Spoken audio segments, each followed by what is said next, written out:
In this tutorial, I'm going to show you how you can sign in or log in into your Paramount Plus account. In order to log in or sign in, first of all, you'll have to install.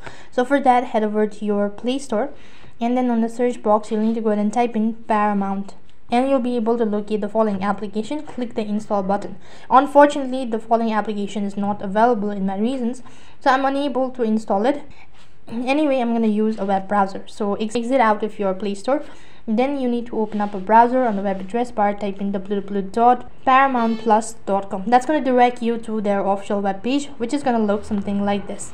So this is how the interface is going to look like. Now, in order to log in into your Paramount account, here you'll need to go ahead and share your email address to stay updated on Paramount news. So first of all, when you do that, then it's going to take you to the login or sign in field. So in order to create an account, click on get started or sign up, and enter in your credential. You'll be able to create an account. However, to log in into your account, all you have to do is just click the login button, enter in your credential. That could be your email address, username, and a password. You'll be logged into your account successfully. So that's how you can log in or sign in into your Paramount Plus account. That's all for this video.